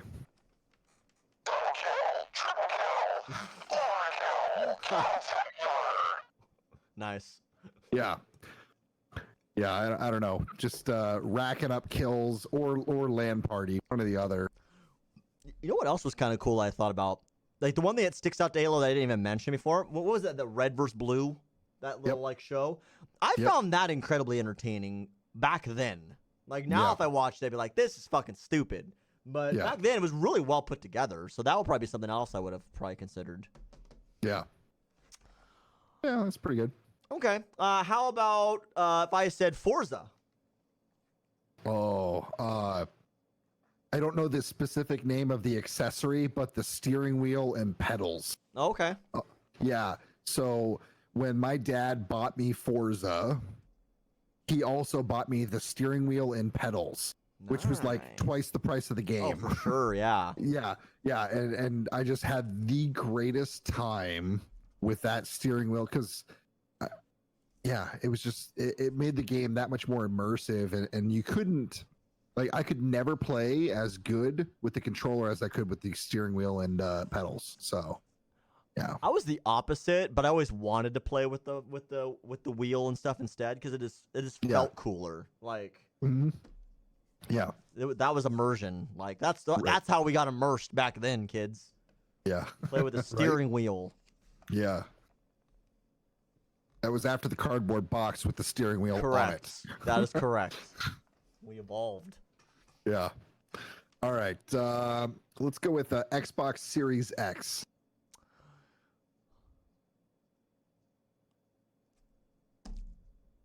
A console trying to be a PC. Or mini fridge, I guess. Mini fridge. I mean that's what it just looks like to me. But I mean, I think the reality is like, if I'm gonna take this seriously, I would say next best thing is what I'm gonna say. And I mean that because like I'm a PC gamer and I'm not on the outside looking in at consoles. And I think they're finally doing the right thing by gamers. Okay. You know what I mean? So I think that between the two of them, it's the next best things. Probably getting bigger than they need to be. But I get it. But in the same breath, I'd say, that'll change over time, right? They're gonna go. They'll go from one extreme to the other. Now they'll start getting super small again, right? Like as technology handles itself. But I'll go with next best thing. I think that's fair. I think I'd go with hackers. Okay. I don't know if you guys heard, but there were hackers that 2 or 3 months ago stole the source code for their GPU and CPU. Oh wow. Yeah, so they put it up on the black market for $100 million. Instead, if they don't Jesus. get any bidders, they're gonna just leak it. Wow. Yeah, God bless the internet. yeah, right. What if I said Gears of War? Chainsaw gun. Like, that's one of the few who things do- I know. So yeah. Who does that? Like, who puts a chainsaw on the bottom of a gun? And like, how do you even hold on to that as you're like sawing through somebody? And I don't know. Fair enough. Yeah, yeah. OP shotgun. Flame Lord no says. doubt, dude. Oh my god, that shotgun was OP. I don't know if He- Torvik's still here, but he's such a huge Gears fan. I'd love to hear what his word association is if he's still here. Yeah, for sure, man. It's still OP. Yeah, for sure. I mean, you literally one shot somebody and they explode into a million pieces. It's great. All right. Again, on the theme of Xbox, controller. Best in class. Yeah. Like consistently from console to console, like we talked about earlier, they've always delivered Yeah. the best controller. So I Yeah. think that's a no-brainer. Yeah. Yeah. What if I said, and just so you know, this is the Xbox One slogan. In Okay. case you didn't know it, because I didn't. Jump ahead. I've never heard that, but since you're saying it's the Xbox One X, it's like I can't even. How do I even respond to that? That's terrible. Fuck. What focus group did they use? Jeez. I mean, at the time, it was the most powerful gaming PC or gaming console. Mm-hmm. So, most powerful gaming console. That's what I would say.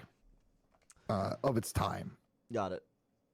Terrible slogan though. It really was bad. Yeah. Something we mentioned earlier. What do you think, or what would you say to Red Ring of Death? Karma. Ooh, why? I need to know. I mean, as a video game maker, you know, like they didn't like we talked about not listening to your audience on all sorts of things. Right. I felt like that was just karma coming back to bite you in the ass, having Yeah. faulty equipment. What about you? So I had 3 Xboxes that all got the Red Ring of Death. What? Yeah. 3? So 3. So I was playing MLG. I was doing this, Rainbow Six Vegas stuff, and boom, right in the middle of a match, I get the Red Ring of Death. Probably a week later, I found out that you could send it into Microsoft, and they would refurbish it and send you one. Okay. Well, it turns out they sent me a whole brand new Xbox. Nice. 4 days later, Red Ring of Death. Oh, well, that's awful. Yeah. So sent that one off. And then a buddy let me borrow his Red Ring of Death. And then eventually mine came back in. It was fine. It was refurbished. And funny story, they actually overspent on their GPU and CPU. So they went with literally a 50-cent cheaper power supply. And that caused that to happen. Wow, But really? yeah, so it was a cheap power supply. Yeah. What's the For towel sure. trick? Torvik in chat says, wait, you didn't do the towel trick. There's a towel trick to make it not red ring? I think it was like you would overheat it. Interesting. Yeah, Torvik, we need a more explanation. I didn't know at the time. So I actually still don't know, but Wrap it in a towel to overheat it? Okay. oh yeah, there you go. Yeah. That's bizarre. Yeah. Is that worse, viewers, than blowing on a fucking cartridge to get it to play? Right? Intentionally overheating a console? Wow. That's funny. I never had to deal with any of that, so okay. Yeah. What if I said Xbox memes? So I just talked about it, so. We're gonna 360 and walk away from it. Oh, just iconic Xbox meme. Yeah, for sure. Yeah. Or classic. I mean, Classic. either way you want to say. Yeah. What about Xbox Live? Best value for your money. Okay. The one thing I think that separates the one thing for sure that Microsoft dominates in over Sony is their Xbox Live service versus PlayStation Plus. Like, they don't get fucking maintenance, once a goddamn week. They don't get hacked once a month. You know what I mean? Like, Xbox Live just does it way better than PlayStation does in terms of the online portion of the business. For a company that's so big, like, they're just both big companies. Like, it's just so weird to see the difference in caliber. Yeah, so I considered going to PS3 at the time, and I bought one and I played it for like 3 months, and Xbox Live was so much better, I sold it. Wow. Even though I love the games on it, and I absolutely loved the console itself. It was super powerful, but the gaming network was so much better. Yeah, it was just so much better on Xbox that I stayed with them. Well, fair enough. Yeah. All right, so I got one more for you. Okay. What if I told you Xbox esports? Okay. Halo or Gears of War? Yeah, I think that's it, right? That's it. I mean, that's really all they got. Anyways. Yeah. So, overrated? Like, yeah. Well, I don't know. I've had a conversation with a couple people. Torvik, who's in our Mixer chat right now, is one of them.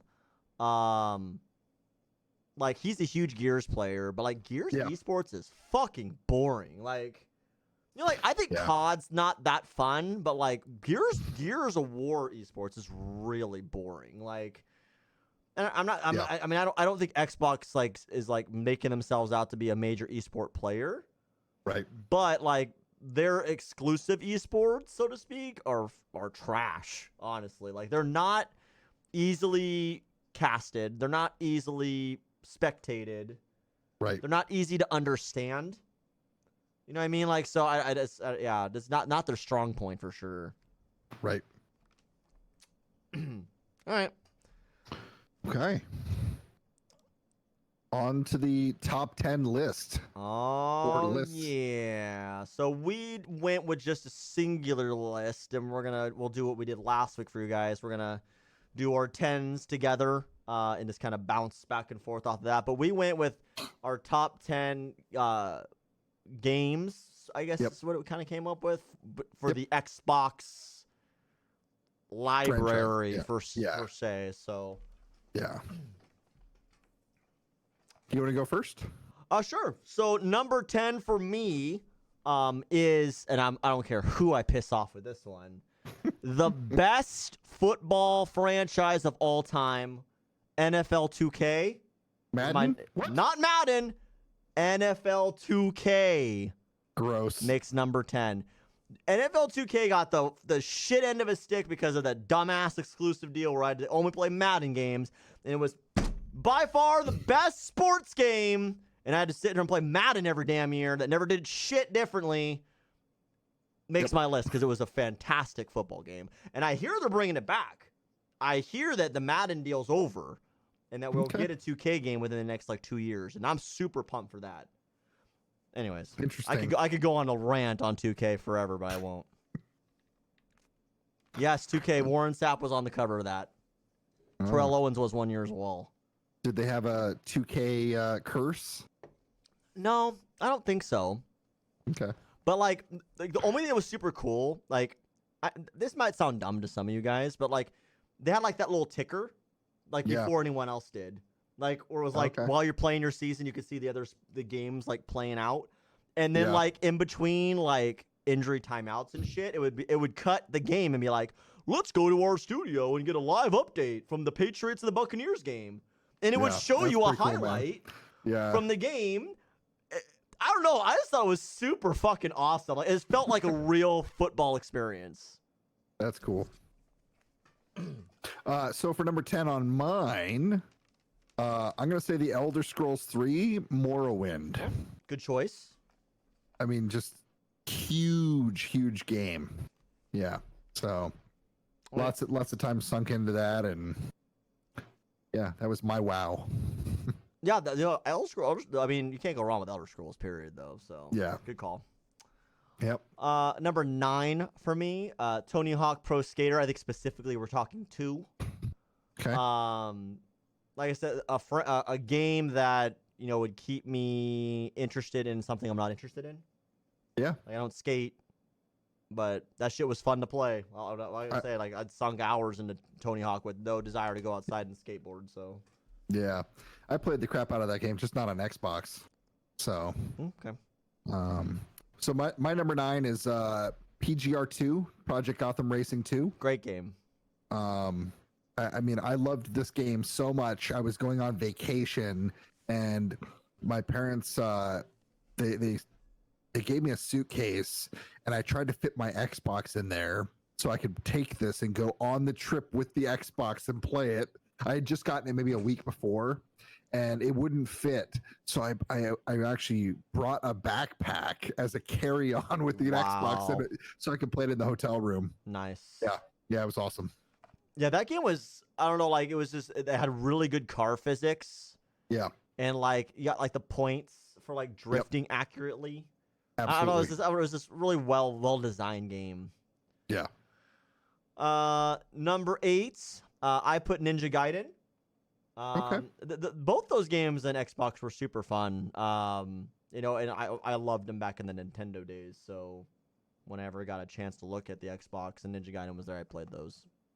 Yeah. So Torvik in the chat asked, where was the vacation to? It was to Vegas, of all places. I mean, we were younger, so like, what the fuck are you gonna do in Vegas? Right. I wasn't doing anything fun. Back then, they didn't have roller coasters and cool shit for kids. Yeah. My fun was looking at the ground and seeing all those little cards. All the little cards with the nudes on them. Yeah. Oh yeah. I was all excited about those. Coming in at number 8 on my list, Tiger Woods PGA Tour. Oh my, I forgot about that franchise. Dude, like smashing the A button, trying to get as much backspin on those balls as you could. And oh man, I played the crap out of that. I mean, just hours and hours and hours on that's oh, for sure. Game right there. Yeah. I would argue that Tiger Woods golf was like the most satisfying career mode of all games. Yeah. Like you could play MLB The Show, you could do like Madden Player Career, you can do the same thing on NBA, whatever. I don't think anything compared to making a Tiger Woods character, unlocking all those fucking like sponsorship outfits and like maxing out, like you said, backspin and shit. Oh yeah. That was a phenomenal game. Like, or like the heartbeat when you hit like the perfect shot. And it's just like, get in the hole, get in the hole, get in the hole. Exactly, man. Man, that is some good shit. That brings back memories. Yeah, absolutely. All right, number 7, Grand Theft Auto San Andreas. Great game. I'd argue to this day, like it's tough, but San Andreas and Vice City, like are like neck and neck for me. But San Andreas was really an amazing game. Like a lot of cool things first got implemented. Like really dug on like you can work out and like kind of customize your build, your character and whatnot. And probably the best story that Grand Theft Auto ever had. I think up until 5 probably. But I mean, really was a turning point in my opinion for the franchise, and I loved Grand Theft Auto. That's fair. My number 7, some of you are going to think it's low, but Gears of War. And don't get me wrong, I can't tell you how many hours I put into Gears and Gears 2, but the reason I put it so low on the list is just in general, it really, their series has gone downhill. I mean, I can't tell you how many of my friends on Xbox Live downloaded Gears 5, played it for 2 days, and went back to whatever they were gaming on before.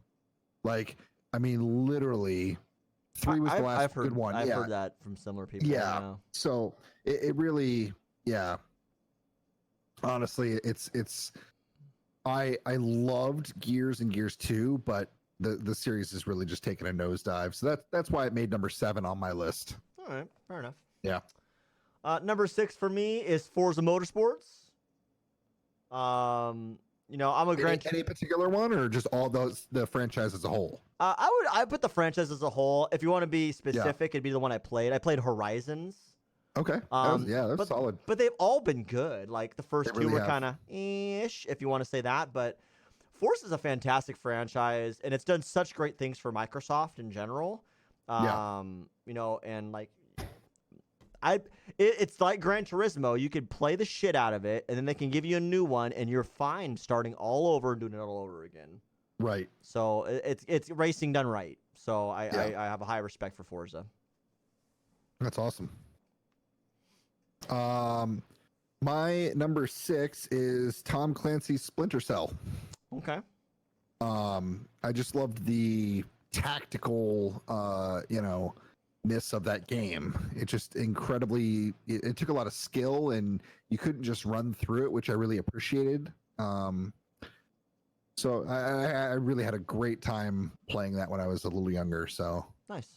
yeah, Sam Fisher, is that the guy's name in that game? Like the I spy or think- whatever.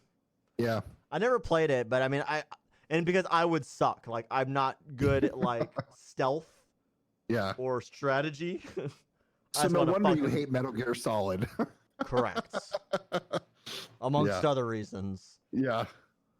Number 5. So you put Project Gotham on your list. I put it higher. Yep. I put it at Okay. number 5 for me. Yeah. I just like really like when we had just Gran Turismo, and then Project Gotham kind of came out as like the first exclusive for that Xbox 360, right? I believe was the Yeah. first one. Yep. Like you were really rolling the dice up against a really established franchise, and it did a great job. It didn't try to be anything but what it wanted to be, and like the whole drifting for points and getting points for driving efficiently was Mhm. something you weren't used to seeing in a game, and like realistic collision, right? Yeah. Like Oh yeah, dude, that screwed me so many times. so, like that was something I really appreciated, that they had realistic collision, like because Gran Turismo were like, I'm doing 100, I'm gonna hit that fucking wall. Yeah. All right, just keep doing, and you're doing 70, and you can turn back Yeah. in. Like that was not Yeah. how Project Gotham was was designed. So Right. I respected the realistic approach it took. Okay. All right. Number 5 for me is just like you said, GTA San Andreas. Just a little higher on my list. Okay. So really, really enjoyed that game. Just like you said, there was so much to it, and Oh, And- CJ. yeah, great times playing that game. I'm sure everybody can reminisce a little bit about that. So All right. Torvik Yeah. did ask in the chat though about Splinter Cell. Was it just the OG one, or was there a specific Splinter Cell? yeah, no, the OG one, because they came out with 2 after that, 2 variations of it. But I'm talking the OG Splinter Cell, man. All right. Yeah. Yeah, Big Smoke, yeah, for sure. Number 4 for me is Gears of War, and it's just because I feel like the nerds would be mad if it wasn't relatively high on the list. I have respect for the franchise. It's obviously lasted to this point. It's got a big following. It's an esport to the franchise. Like I've never Right. played a minute of this franchise. I know next to nothing about it. What? I have no interest in it. Like I just don't. Like the only thing I know about it is what a viewer in Mixer chat right now, Torvik, he streams it. So I Yeah. know just through that. I know nothing about the game. I have no interest in the game. Wow. I never will. I just never has gripped me at any capacity. Yeah. But I know it's a very iconic franchise to Xbox, so Yeah. I paid the respect and put it on my list. Okay, that's fair. For me, number 4, Rainbow Six Vegas. Mm. So, one thing I really liked about this game was the lean. So I was a huge Call of Duty guy, and just run and gun and murder everybody. Well, this one you got that lean, so you get that peeking around corners and stuff, and that was just huge back in the day. I don't think any other game. I don't think any other game had it at that point in time. So it was really a pivotal thing for that. So it made number 4 on the list. Nice. Yep. Number 3 for me, Star Wars: Knights of the Old Republic. I love Star Wars like movies, but I've always hated Star Wars games, with the exception of Night of the Old Republic, or Night of the Republic. It was just a great game. Like, had a lot of replayability to me. Yeah. Like, I'm not really not gonna dig too much into that. Like, of the Xbox games I ever got to play, it was Star Wars the most, and it was because it had such great replayability. Yeah. Okay. Yep. So number 3 on my list is just like yours was Forza. So just like you said, it was a phenomenal. It's a phenomenal franchise as a whole. And I really enjoyed every minute of that steering wheel for me, and just getting immersed in that game. It will always remain at the top of my heart, man. For sure. Great game. Like, I honestly like almost, because I have it on my computer. I actually like some days want to like play it because I don't want to buy Gran Turismo on my PlayStation because it means I gotta go to the house. But I love what Forza has done. Yeah. So number 2, I'll go with Halo Combat Evolved. So the first one, right? Yeah. It kind of set the table, for what Halo became as an overall franchise. But that was the one that I did the most shoutcasting trolling with. So it holds a special place in my heart, fucking my friends over while they were playing. So number 2 on my list, and to be honest, for me, it was really hard to choose. Okay. Like number 2 and number 1, for me, they're so close. But number 2 for me is Call of Duty Modern Warfare 2. So I think it was Call of Duty's best game they ever made.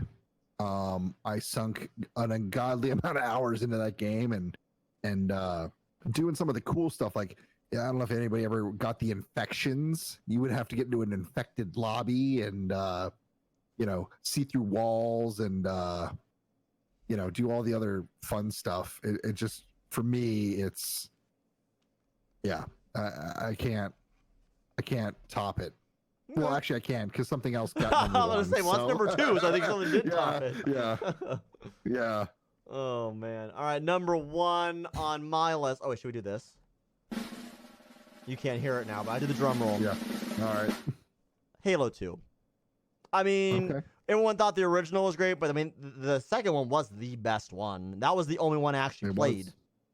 Like, and I enjoyed it when I did. So, after that, I don't know if Halo was all that great anymore, but it definitely peaked at 2. Like, 2 was awesome. Yeah. And I think it gave the franchise the name that it holds now the most, more than the original one did. So I would agree. All right. On number one on my list, Halo 2. Shocking. Yeah. No, honestly, the LAN parties that I had, and just the amount of, I think so much of gaming in general was inspired by that game, Yeah. But what an iconic game, and really, PvP heaven, plasma grenades, and out there with the what was it, BBR, or what was the combo, right? You would shoot somebody twice in the head with the 3-shot carbine, and then smack them with the there was like a little combo. Oh, absolutely classic. So so number 1, Halo 2. Good deal. Yeah. Very different lists. You can definitely tell, like, I don't play games, and then Asper said a more cohesive list because he played games. That's right. BXB, yeah. Nice. The battle rifle, there you go. All right, well, that concludes top 10 lists for this week, and now I'm pretty excited about this one. This is our new segment that we added, and we swapped the places as well for the segments a little bit, but who the is that guy? So what we decided was that we would do kind of like Guess Who. Yep. Right, where we're gonna kind of riddle off a couple of clues, about a particular game character, and then the listener, so to speak, has to guess who it is. So, All right, I think Asper's probably took it easier on me. Yeah. Because I don't know much about Xbox. I hope at least that he did. And then I know I went a little harder because I knew he plays Xbox. I can tell you I did that. So let's do it. I'm ready. All right, so he's a middle-aged soldier. Okay. Who you got? No one? No, that's not gonna help anymore. Okay. All right. He wears futuristic armor. Okay. I need more. You got okay. He belongs to the Coalition of Ordered Governments military. I think I know what the game is. Can I get another one? He fights things such as the Locust Horde. Okay, so I know the game. Okay. Okay. Do you got anything else? He shoots a rifle that has a chainsaw attached. Okay, so I know the game, and I think What's the only it's Gears of War. Okay. Okay. Is it Marcus? Is it Marcus Phoenix? Is the guy's name? That's it. Ding ding ding ding. We have a winner. Nice. Dude, Nice solid. boys. Yeah. I'm glad that you gave me some hard. So, shit. Okay. Yeah. Woo. Nice boys. All right. All right. Ready? Let's see if Asper's gets this on the first one. Okay. I am an Italian man. Mario. But this is not. I know it's Xbox, but that's the first thing that comes to mind. Got it. You need another one? Yeah. How about tall, dark, and handsome? Yeah. I don't know. I went to prison in 1986. You lost me, man. Okay. My character is voiced by Ray Liotta. Yeah. I was born and raised in Liberty City. Oh, I got it. I got it. And I was the eventual kingpin of Vice City. Yeah. That's totally Tommy Vercetti. Hey, there we go. Nice. Yeah. Nice. Good stuff. That was good. That was not easy at the beginning there. So yeah, like All an right. Italian man. I'm like, that could be anybody. All right. So he stands 7 feet tall and weighs 1,000 pounds in armor. Without it, he's 6'7" and weighs 287 pounds. Okay. Got it? I'm Or you need more? pretty sure I know, but give me one more. Okay. He wears powered assault armor, and it's technologically advanced exoskeleton designed to vastly improve strength, speed, agility, reflexes, and durability. Okay, I'm pretty sure I know who this is. Okay. But do you have more stuff? I'll just keep going. Oh, yeah, I'm pretty yeah, sure you got yeah. it. Yeah. He shoots guns such as the plasma rifle or plasma pistol and the carbine. Okay. During his adventure, he gets help from Cortana, Got it. Okay. and his official name is John 117. The fuck? I'm pretty sure it's Master Chief. Yeah. Nice. Okay. Chat, we went a little easy on him because he doesn't play Xbox ever. Honestly, I But, felt good about the first, I remember somewhere I had heard about, like, he was ridiculously tall and weighed a bunch or whatever. So, like, I felt okay. But then I was like, yeah, let's just hear this out. Yeah. All right. 117, whatever. Thanks, All right. My last one for you here. So, this one, I feel like this one will be a little tougher. So we'll see. Okay. I am a famed freelance photographer.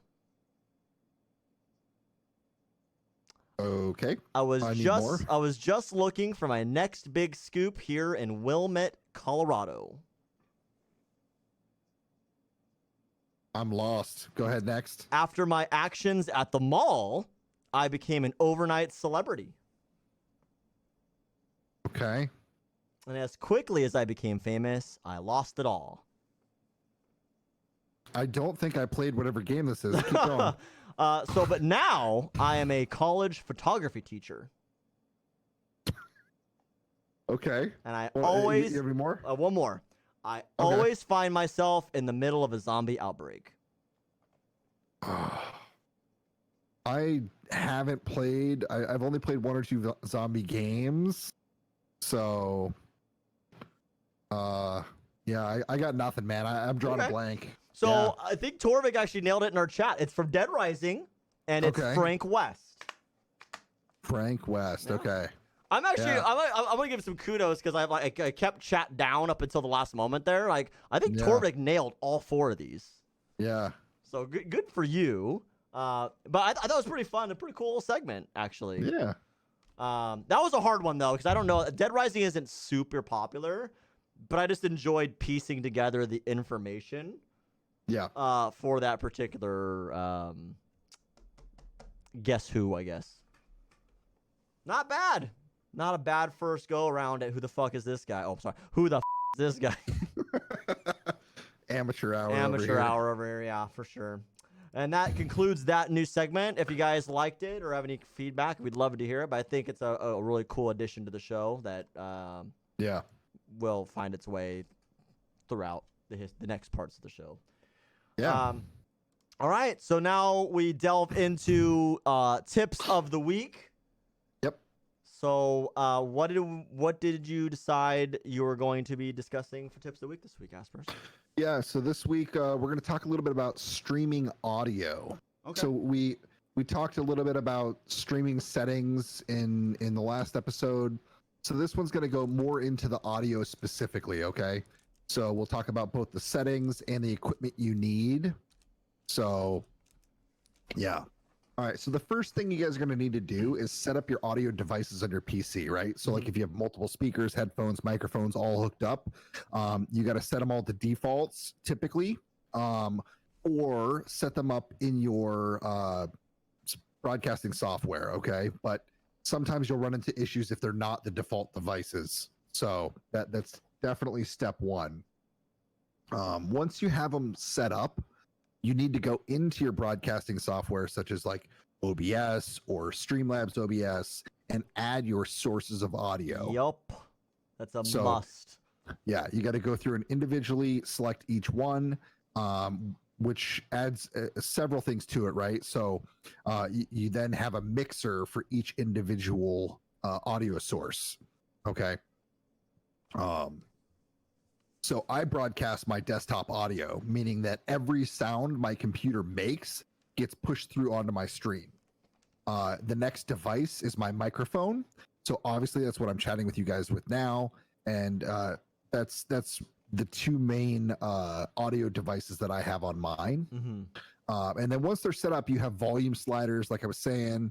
And then also you have the ability to add like filters and other things, right? So the nice thing about having the individual volume is I can change the volume audio output for each individual one. So my desktop audio, when I'm normally streaming, is for my party chat. So if Venus and I are playing on a game together, I would be able to turn his voice down slightly so that you could always hear my voice over everybody else's. Yeah. You know, that's something that you got to do to because they're there to watch you. I mean, yeah, the party chat is important, but you're the main content creator, right? Sure. So that gives you that ability with having a slider on each one.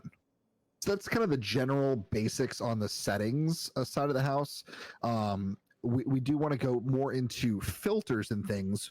Not necessarily like there's no real like streaming audio bit rates and things like that. So it's more how you filter it out. Correct.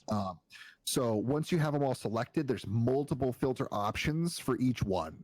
So these include gain, compression, noise gate, noise suppression, and that's just to name a few. I mean, there's like 20 different types of audio filters that you can do. Okay, and there's 2 that I feel are the most important. And Venus, I'll get your weigh in on this as soon as I'm done with this particular spot. Sure. But I feel that noise gate and compression are the most important. Okay, so for those of you who don't know, a noise gate it's got a threshold to set the volume level at which the gate will open and close. So that's why we got to be so close to the mic. Mhm. So if you look at Venus right next to his and you look at me right next to mine, I have a fan like 3 feet from me, and you don't hear that at all because the noise gate isn't picking it up. It's not loud enough for it to make it through. Okay. This will get rid of any unwanted background noises. So a lot of you are going to have like a condenser mic, so like a Blue Yeti or something like that. The noise gate will dramatically help you get rid of all those extra stuff, all that extra noise. So compression is an audio signal processing operation that reduces the volume of loud sounds and amplifies the quiet ones. Okay. So this will help you get a more uniform decibel level without any unwanted peaks. So you got to think, if you have like somebody who really changes volumes, it's going to be louder, but it really keeps it all in one range. And you can really see that if you look at like the actual histogram of the audio itself. You'll have these really high peaks and these really low lows, and it just accentuates both. It makes the small ones bigger and the big ones smaller, and kind of gets it more uniform. So that's what I feel are the most important. Venus, what do you think, man? Yeah, no, real quick though. So the only reason we don't have visuals is because the show is multifunctional on YouTube and Mixer, and it's on a podcast. We would only be benefiting 2 of like the 5 different viewer bases. But if you wanted to message me or ask for us, I'd be more than happy to guide you through or find you videos that really show you those visuals that we're talking about today for sure. And it'll definitely 100%. help you 100%.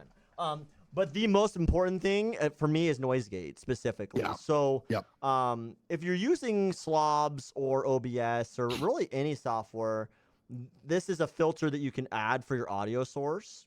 Yep. And what noise gate would I like to do with it is it finds out how loud your room is, and then it auto takes all that out. I have my computer tower, and it hums loud enough. You know, that, and then anything like my clickety clacks, right? Like if I want that to be included in my noise gate, so it ultimately wouldn't pick that up. But whatever it is, it settles your room and gives you a baseline to start. Right. You know, and doesn't trigger your audio, you know, all the time. Like if you ever see people that, you know, play games and like you constantly are hearing like a fan activate their mic when they're not trying to talk. So annoying. It's super annoying, and it's super distracting more than anything else. Yep. So that I think is 100% the most important thing. You want your mic to only activate when you're trying to talk, so you're the focal point. And then also when I do talk, right? So the more I keep talking, you're not hearing anything but me because that's already been filtered out. It works amazing wonders for playability. And a little bit of a trick that I would recommend along with that is in your sound settings, you have an option to listen to playback. Oh, yeah. I highly recommend listening to your own playback without noise gate so you can hear how much shit is going on. And that's what your viewers are hearing until you set a noise gate. It's absolutely fucking insane how much your microphone will pick up. Yeah. And that TMI noise here. Let me share a story on that. Mm-hmm. So I have my mic, and before I got this one, and before I had a noise gate and all that stuff, I literally went 2 rooms down and took a piss. When I came back, they're like, "Oh, hey, how was it? Did you you know, like, how was your piss?" You know, I was like, they could hear it 2 rooms away. So like that was before I knew any of that. So I mean, this stuff is really important. So absolutely. So super big deal. And then the second one is well, I put 2 at equal mattering, like if that's the right way to say it. I will say gain is super important because of how you talk. So gain is going to be how effectively your mic opens and then distributes what it hears. Mm-hmm. And if it's too sensitive, like it's going to sound awful. Like it's just going to sound awful and pick up way more than you want it to, right? Like if I hit my space key right now and gain's too low, it's gonna pick up that space key and then open activate my mic. And if I don't have like a threshold, like it's gonna stay open longer than I want it to, and it creates those awkward pauses in audio that really like honestly becomes like a focal point of your stream. Like sound really like drives attention. So various studies have shown that audio quality is more important to viewers than video streaming quality. Yeah. Like if live video shutters, the user experience may be fine as long as your audio quality remains.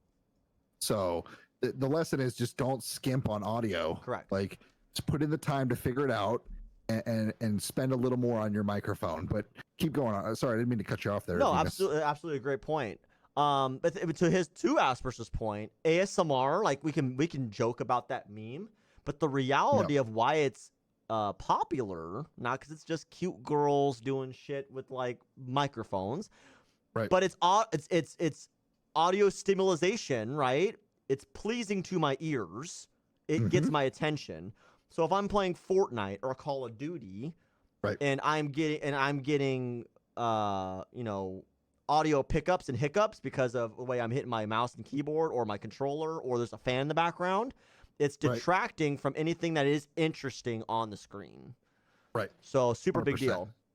And then on top of that, then compression would also be a big deal because so I constantly talk at this level, right? But let's say I'm doing a high stakes raid and I'm about to finish, right? And we make the timer. I'm gonna go, let's go, baby, right? Compression is going to recognize that I'm outside of my normal talking distance, and it's gonna put a pump on the maximum decibels that are allotted out. Because if it doesn't do that, it's going to do what's called peaking. And when you peak, it cuts out. Like, so certain parts that are going to cut out, and you're going to miss audio, and it takes a moment to recover. So I could scream, let's go, baby. And at that baby part, it actually, like, it's filtering back, and it's struggling. And then let's say I said, and I love pizza. It may not have heard me say I love pizza because it's still recognizing the decibels that it went over its normal throsheld. Right. So you're, 100%. Again, screwing yourself out of audio that you were intending to produce. So 100% noise gate and compression are your biggest two. I'd be more than happy to walk anyone through how to set those settings. OBS specifically has some really good built-in filters that aren't just like the normal filter. Like it's a plugin you can get that are really, really well done. And then if you become a big boy and you go up to the big leagues, you get mixers and whatnot. Like it makes it even easier to do. But for the layman's, for the new to streams, for those who are just getting into it, you don't have to have the setup that I've envisioned specifically to get really good noise gate compression settings added to your live stream. Yep, great points. So we're gonna jump into the equipment side of the house. Okay, so with audio, there's two main things. So you have a microphone and a mixer. Okay. So again, like I told you, the studies show that audio quality is more important than the video. Okay. So you have three basic tiers of audio live streaming equipment. So you have low, medium, and like professional grade, right? So lows, like if you have a webcam and you have the built-in audio on that webcam, it's okay. It's going to do the trick. They're going to be able to hear you, but it's entry level stuff, right? And then you have the medium quality stuff, and that's either a 3.5 millimeter mic or like a USB microphone, like a Blue Yeti or something like that. Professional grade or the high quality side of the house is going to be any XLR microphone. It's what they've been using for the last 20 or plus years in the music industry as the way to go. So a basic $15 3.5 millimeter mic can greatly improve your audio quality over the built-in mic on like a webcam. Okay. So, or even upgrading to a high-end USB Blue Yeti or something can deliver great quality. But if you really want to maximize the quality of it to the highest level, you need to consider an XLR mic. And to be honest, if you're spending the money for a Blue Yeti, they're like $100, you know. So for that price, you can actually get an XLR mic. So it's something to think about. And but XLR is definitely the professional standard for quality and durability, and it's been that way for decades. So I would highly recommend it. And like Venus said, drop us a line in Discord and Mixer, on YouTube, wherever. Leave us some comments. We'd be happy to give you our suggestions on what products we would recommend at price levels and all that stuff, if that's something you need. Absolutely. You know, and we both have different stuff. I have a blue. So this is the company that makes the Blue Yeti. This is called the Baby Bottle. What mic do you have? I have the Electro Voice RE20. So both of these are XLR mics. They are both the more premium end. So it's definitely the way to go. And it's funny. I didn't think about it too much until 3 days after I got this mic. So I had the Blue Yeti, which is like a mid-grade, mic. And then I got this one. And 3 days after I started streaming with this, some random person in my stream said, "You have the best audio I've ever heard on Mixer." Nice. And yeah, I was like really taken back. I'm like, really? Like that, you could tell the difference? I had no idea the difference it makes. So yeah. Anyways, long story short, invest in a good mic, and we'd be happy to help guide you in the right decision with that. The second big piece, or do you have anything to say on mics? I was just gonna say, how much was that mic you have? $350, something like that. So mine's like 600. Yeah. And then I can tell you though, like, audio will always get you, like, whatever you pay for, you're gonna get. Yeah. So but I would highly recommend XLR, like Asper said. But you can get entry level XLR microphones for like $100. I think like Audio Technica is a really good avenue to go. And I think it's like $80 for that entry level XLR one. So just know, like, you can get high quality sound without spending the money. But know, if you do spend the money, it's 100% going to be there. Like this mic specifically is like really well used in the radio industry. Right. And that's solely the reason I took it. I'm like, well, I wanted to be in radio. And I think if you actually listen to me talking it long enough, you can kind of tell the resemblance and how it projects. But you don't have to have this mic. You can get pretty similar results if you play with the appropriate settings we talked about above with the Yeti. Like I've had people, like 100%. Actually, for those who don't know, my girlfriend Kim, she streams, and when she does stream on her PC, she has a Yeti, and she actually has really good audio settings for what isn't a beginner streamer entry level microphone. There's nothing wrong with it, but you could still get very similar sound and audio results with that particular setting. So don't feel you have to. Just know if it's an investment you're willing to do, the money's worth it. You're going to get the end result for it for sure. Yep. All right, guys. So eventually you'll end up with multiple sources.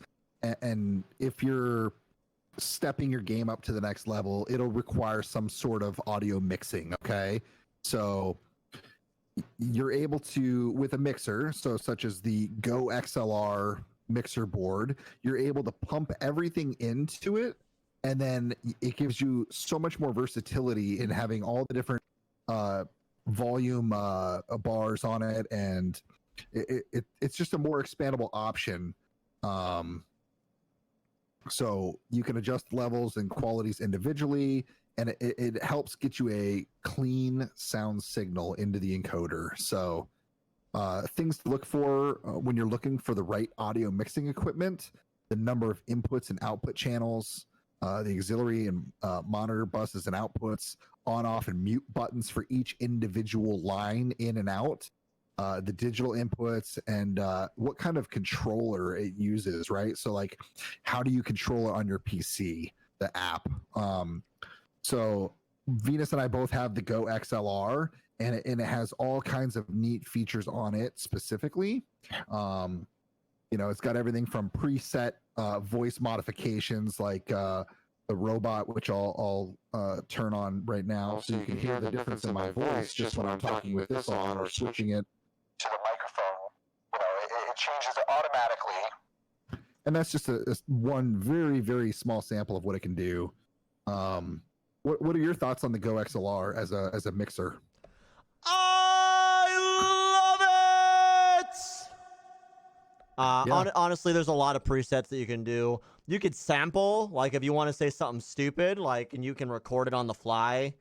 There's a bajillion echoes and reverbs and different things you can set up. There's the button, obviously.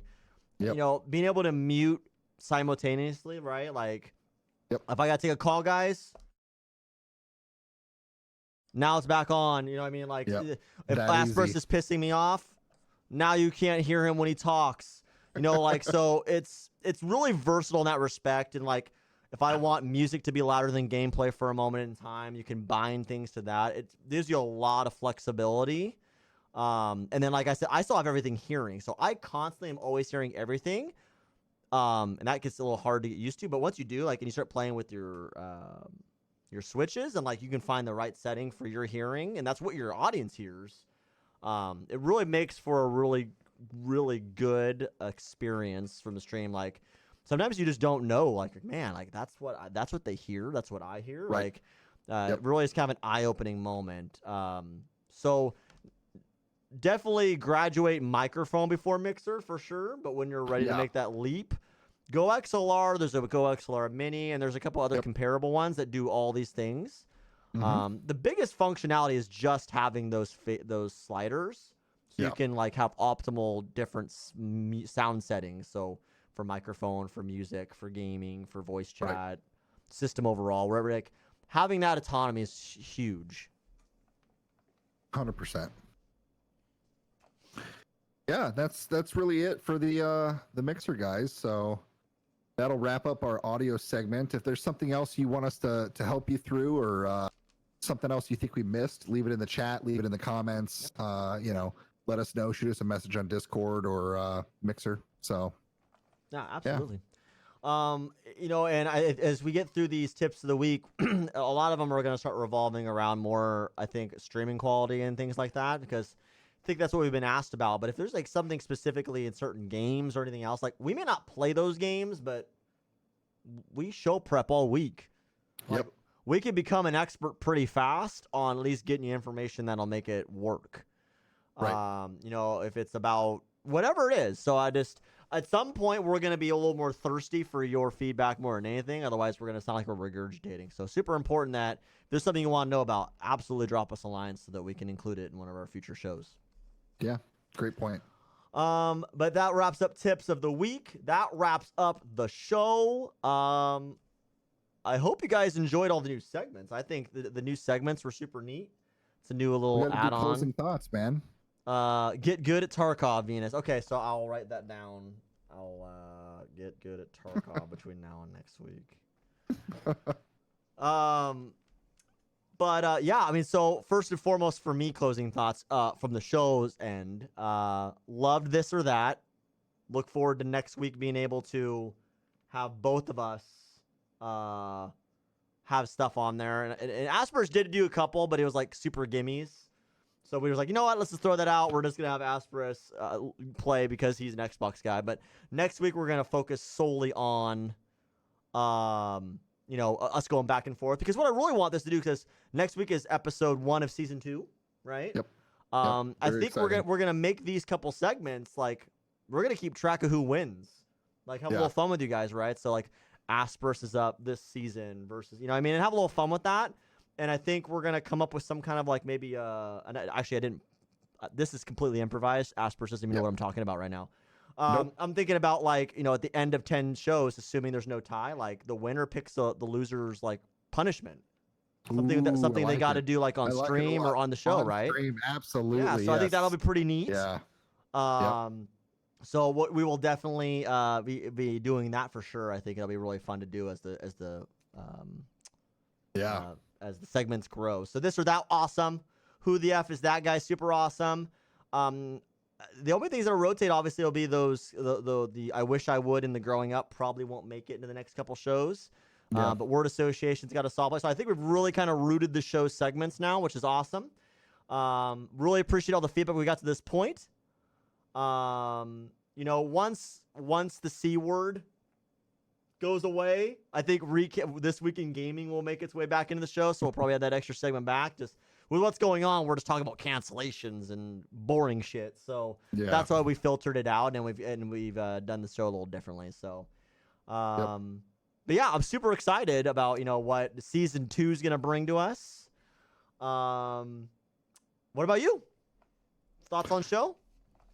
Yeah, honestly, I thought today's was really good. I like the new topics a lot. I think I can see those going much better. I really threw you a bone because I know you're absolutely Xbox guy, but I'm really looking forward to seeing how those transform, and potentially shaking up some of my segments as well. I mean, looking at maybe should we keep doing tips of the week? I mean, do you guys find that valuable to you in your time? Yeah, absolutely. And same thing with the did you know? Is that a section you guys enjoy? So again, we'd love to hear your feedback on the show itself, and we'll take that into consideration as we move forward into the next season. So yeah, absolutely. So that's show closing thoughts. What about in life? Like what is the week in coming up look like for Asperus? Definitely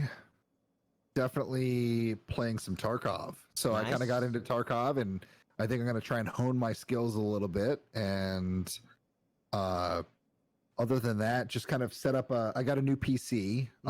So it's not my gaming PC, but it's the stream PC. So there's a number of things I have to set up on there, my streaming software and everything else. So that's going to take some time to get everything transferred over and all that stuff. So really, that's kind of my upcoming week. I mean, I'll be streaming probably Sunday. Tomorrow, I think I'm going to spend a good majority of the day on transferring stuff. Nice. getting us set up. What about you? So stream schedule is going to be pretty normal. I mean, the way things are going with work and whatnot, I don't see any changes. So we'll be streaming most of tomorrow. I don't know that Kim's feeling so well, so I don't know that there will be a WoW therapy, but I think it'll be some more Raider IO and all the things and whatnot. And then just throughout the week, that's we'll focus on we've been doing a pretty good job sticking to what each day of the week means in terms of what content we'll be doing, and that's worked really well for the stream. So we'll be continuing that. I'm going to dabble a little bit in probably Tarkov off stream, because at some point I think me and Asperus and Flame will probably all end up grouping up together. Yeah. And then also I want to get I got Hunt Showdown re-downloaded, so I want to brush up on that so that when Asperus does play it, I can kind of show him more, not just kind of learn it with him again. Yeah. So that'll be there. But yeah, just looking forward to a day off tomorrow, and then just get gaming and taking my mind off of all the things that are on my mind. It's tough times, right? So it's good to get back to things that make you happy. There was a question. Does this mean that we are taking a week off next Friday? I didn't plan on taking next Friday off. Did you? I didn't. No. So I think it's just 10 episodes sounded like a good way to say that's the end of a season. And honestly, Sounder is why I did that, because Sounder says, is this episode 1 of season 1? It's cataloged a certain way. So we're just saying it's the end of the season to say that we've wrapped up. And with the way things are going, we may not have the break we had talked about having in May, based off what we know now, right? So we just decided to do the break on the early side of things. We did talk about Patreon getting set up. So if we do end up taking a week, maybe it'll be to get that set up, but we haven't had that plan really in place. We talked about guests. Well, some things have changed in the landscape of guests, so I think that's something we're kind of putting on the back burner for a little bit as we kind of grow our content. But it's going to happen at some point. But to answer the question easily, I guess, is no week off. We will be here next Friday. We're down to our last 2 topics in the rotating topics. And probably next week we'll talk a little bit more about that in post-show wrap-up, where we go moving forward with how we vote and whatnot. So I think we might need to change that up a little bit as well. Agreed. But if you have nothing else, good. I'm good. You're good? I'm good. All right. Well, this has been the Mouth and the Mind. If I forget, my name is Venus Gaming. I'm Asperus. And again, this is the Mouth and the Mind. And hope you guys enjoyed season 1. Season 2 starts next Friday, 7:30 Pacific Standard Time. Bye.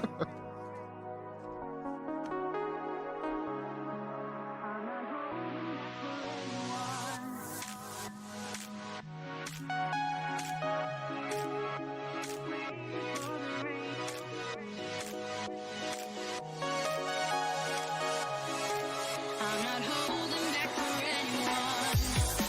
I've been holding